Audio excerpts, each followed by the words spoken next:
Olá, eu me chamo Jerusa e eu e nosso colega Germano vamos falar então sobre o tema de nanopartículas magnéticas. Iniciamos então com a seguinte questão: qual a importância da nanoescala nas propriedades magnéticas? Bom, como a gente viu no decorrer do curso de materiais nanoestruturados, a nanoescala influencia grandemente nas propriedades fundamentais dos materiais. Isso não é diferente com as propriedades magnéticas. Logo, a gente pode destacar duas razões fundamentais para a importância da nanoescala nessas propriedades.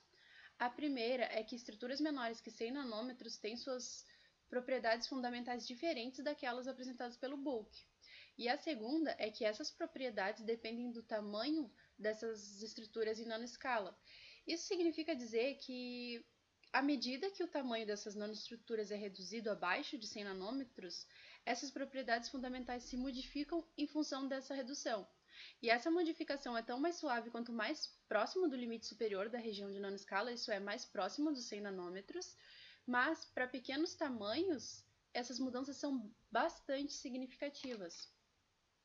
Ou seja, além das mudanças em relação ao Boole, as propriedades de nanoescala variam conforme o tamanho da partícula. Só para ilustrar, por exemplo, se você tem um material em bulk e você reduzir essa porção de material na sua metade, as propriedades tendem a permanecer as mesmas. No entanto, na nanoescala, se você reduzir o tamanho da estrutura de uma partícula que já é menor que 100 nanômetros pela metade, as suas propriedades com certeza serão alteradas. Ok? Então, aqui nós trazemos a definição de nanopartículas magnéticas. Então, nanopartículas magnéticas são tipicamente partículas de materiais magnéticos que possuem diâmetro entre 1 e 100 nanômetros.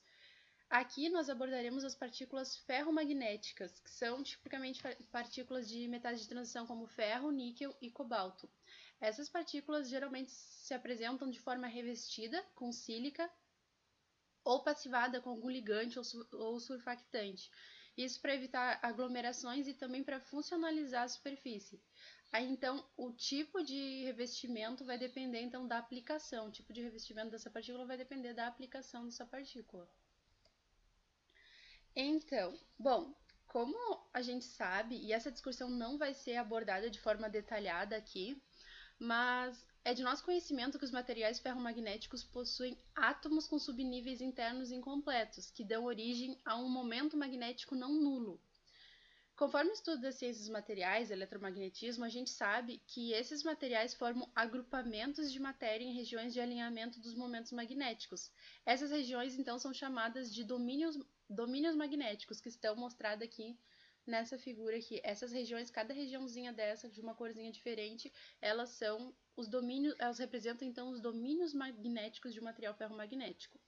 E a formação desses domínios é resultado da competição de dois fatores, que são efeitos quânticos relacionados à energia de interação de troca entre os átomos e os efeitos relacionados à alta energia magnetostática, que nós não vamos abordar detalhadamente, como eu já falei anteriormente.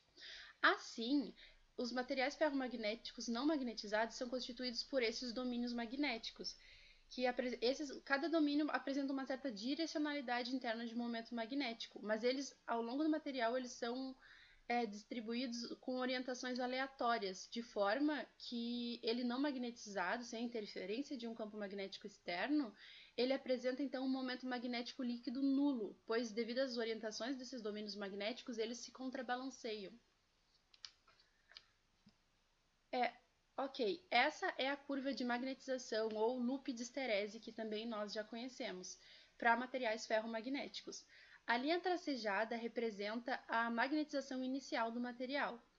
Então, quando o material é submetido à ação de um campo magnético externo, os seus domínios magnéticos passam então a girar, aqueles domínios que estavam distribuídos aleatoriamente, eles passam a girar e tendem a se alinhar com a direção do campo magnético externo.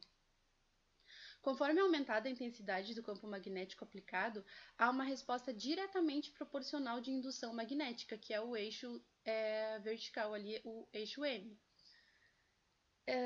Então,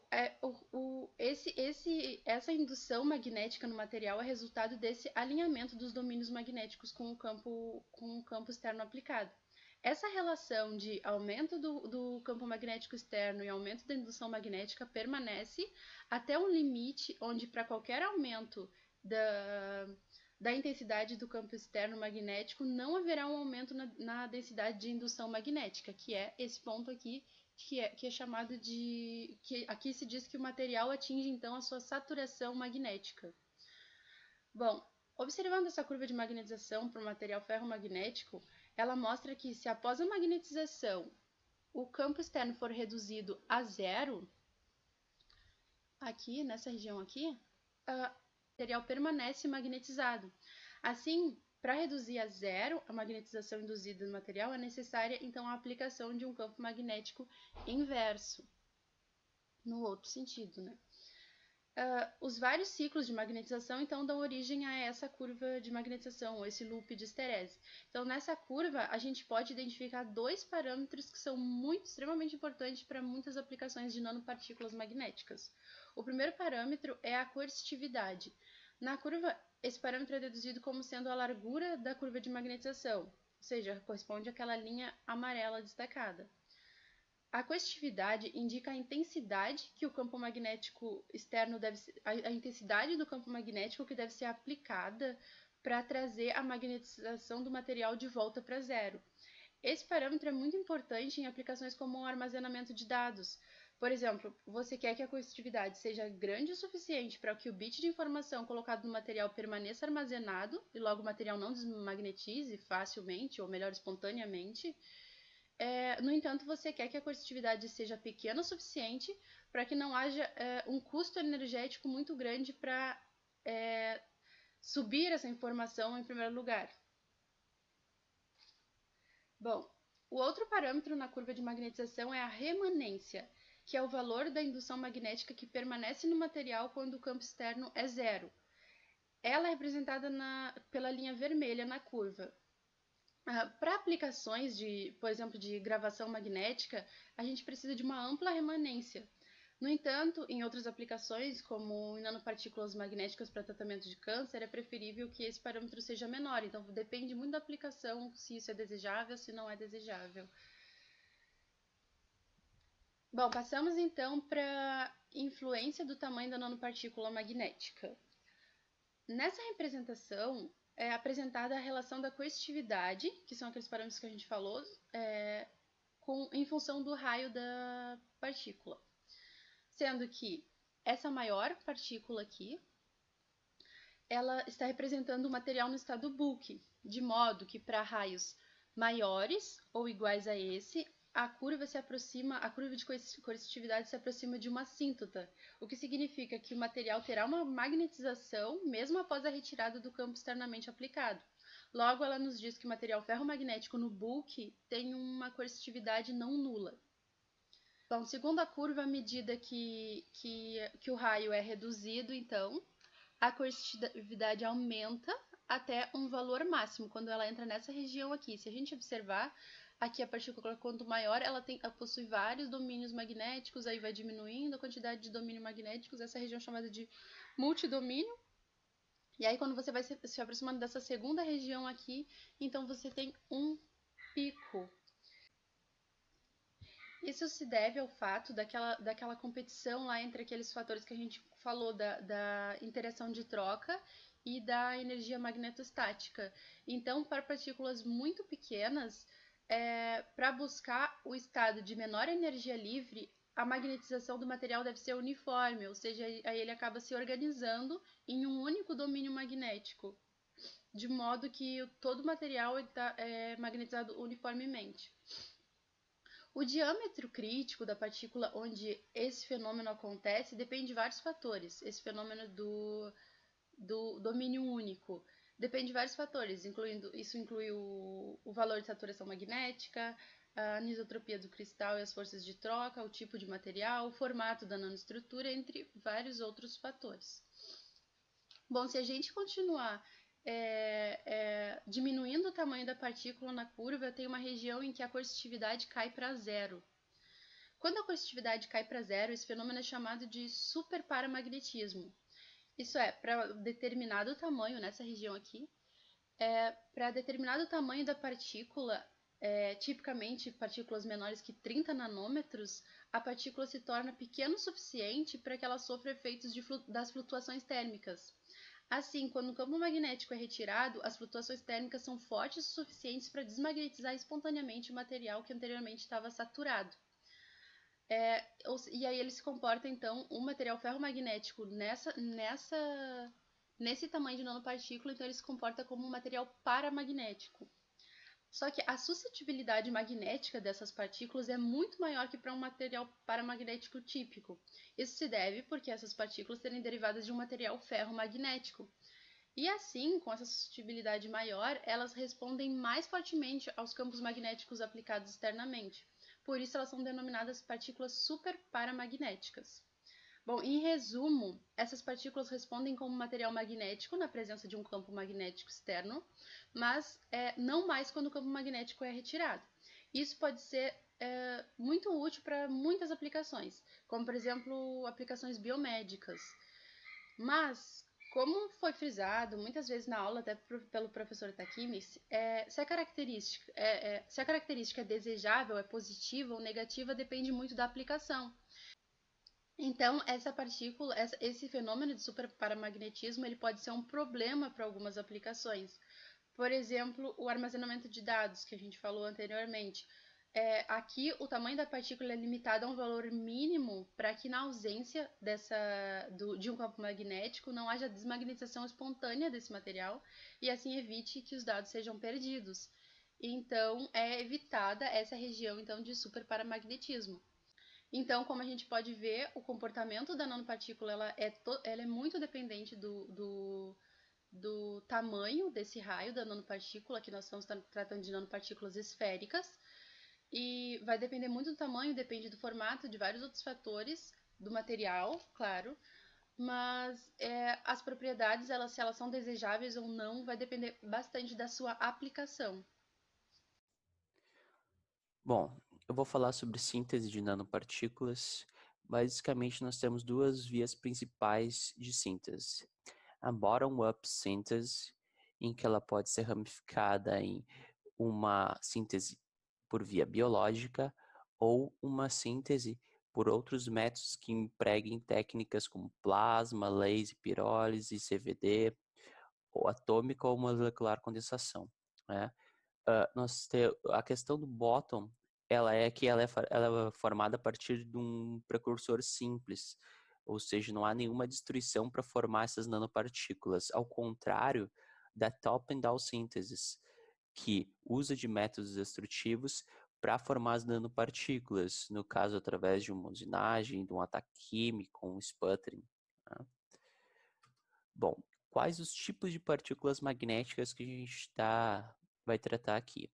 Então, nós temos os tipos de partícula magnética tipo A, que tem propriedades magnéticas devido ao tamanho reduzido delas e que as contribuições de interface interpartículas não afetam muito o seu comportamento.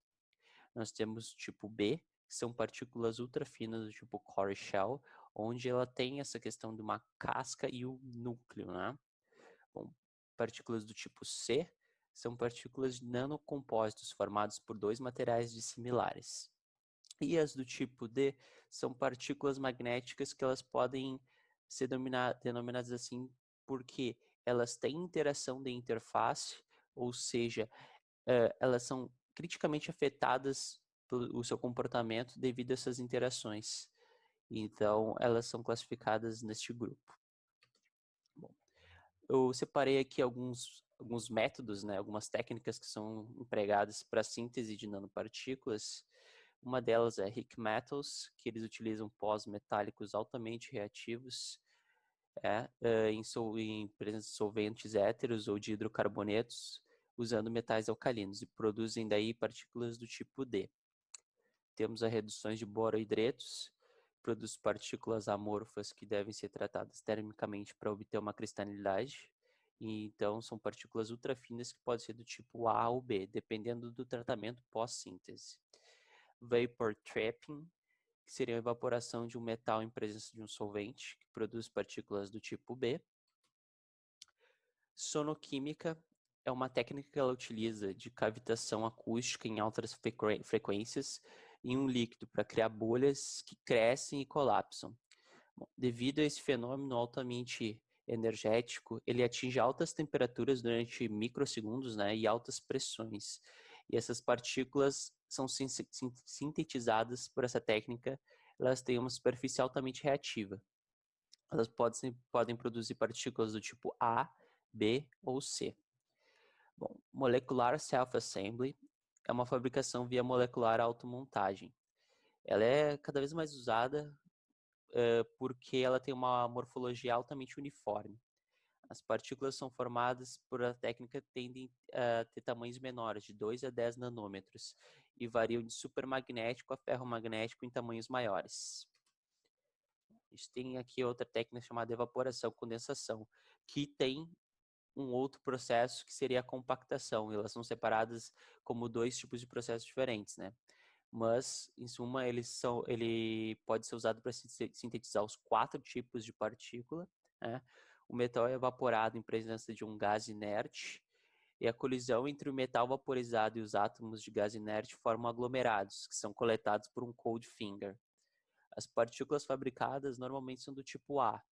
Se elas sofrem passivação, elas produzem partículas do tipo B. Os sistemas de nanocompósitos tipo C também podem ser produzidos por sanduíches de partículas in situ entre filmes de um metal protetor. As partículas do tipo D, elas podem ser produzidas, então, utilizando a compactação, no caso da segunda técnica aqui, né?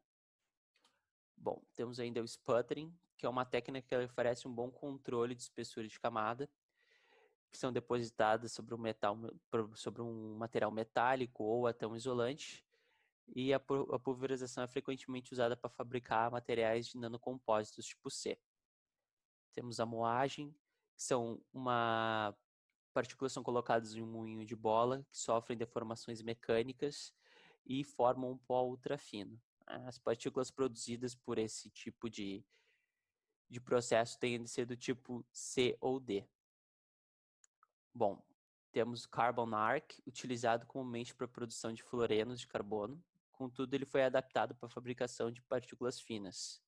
O processo é baseado em um furo, que é perfurado em uma haste de carbono e preenchido com o pó desejado, e o conjunto é usado como eletrodo.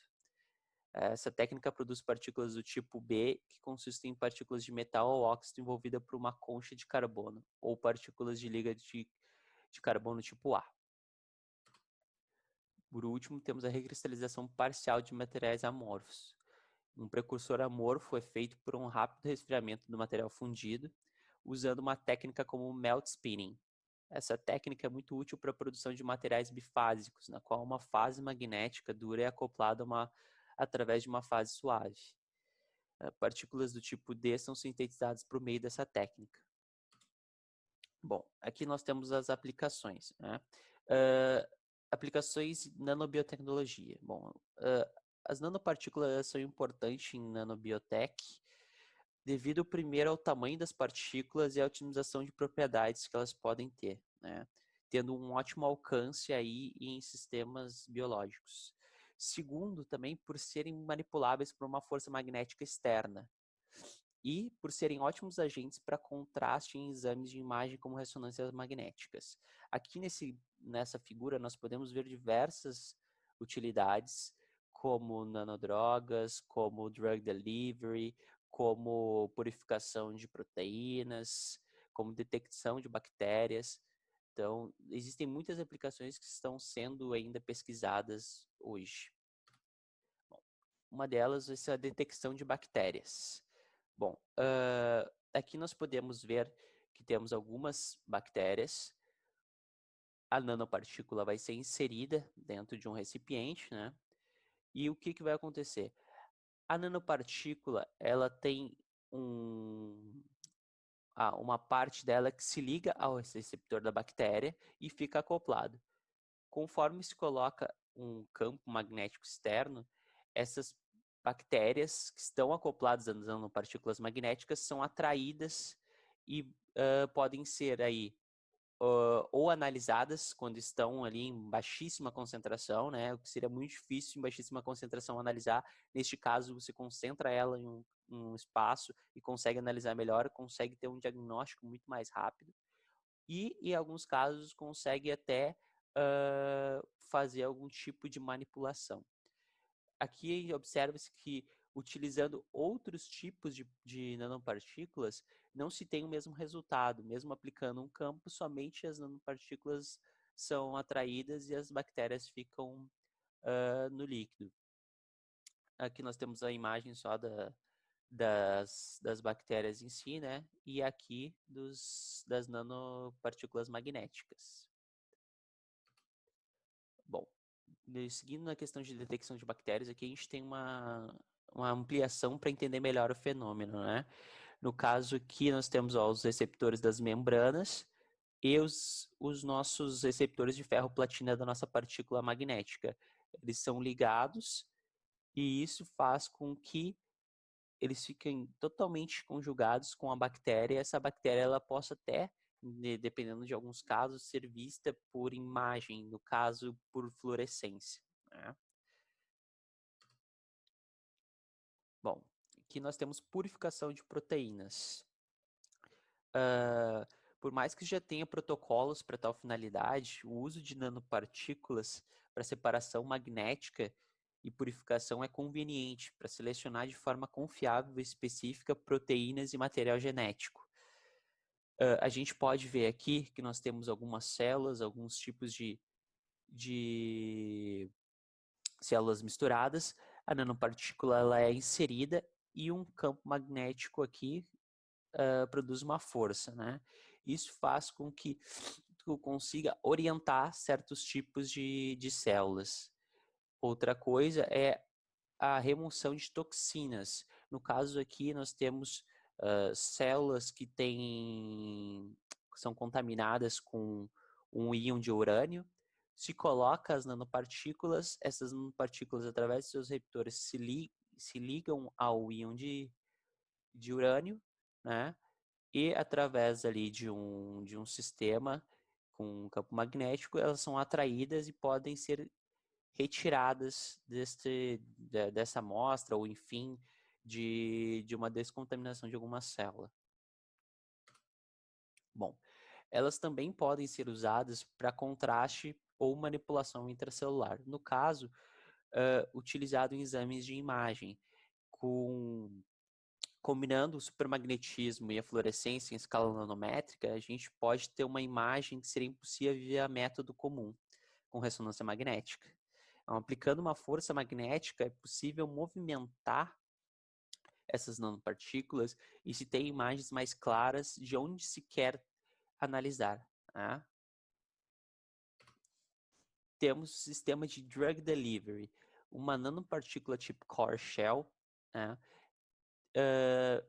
Coloca-se uma droga dentro para tratamento possivelmente do câncer ou de outras doenças, e essa célula é inserida no sistema, ela passa pela membrana celular, né, devido ao seu tamanho diminuto, e dentro da célula em que ela eclode e libera o medicamento. E o medicamento ele é aplicado diretamente no DNA da célula, o que é muito mais eficaz do que uma droga ingerida por via normal. Bom, temos ainda nanopartículas magnéticas para tratamento do câncer, tá? No caso, aqui explicando uma outra tipo de técnica. Nanopartículas magnéticas são inseridas no corpo do paciente, né? Que vão ser próximas aí a um local de acesso ao tumor via ressonância magnética e um sensor. Elas são guiadas ao tumor, né? E estando em contato com o tumor, como elas têm receptores que vão se ligar a esse tumor, vai ser feito o tratamento de hipertermia, que só possível através de oscilação de campo magnético, um agente externo faz com que basicamente se aqueça e se cauterize esse tumor por dentro, coisa que seria impossível talvez numa cirurgia muito mais invasiva. Bom, isso foi feito em ratos, testando este conceito. Aqui a gente pode ver o grupo de controle, o rato tem 2 tumores aqui, né? Foi aplicado, nesse caso, diretamente o, o, o agente de nanopartículas nos tumores e usado o tratamento de hipertermia, né?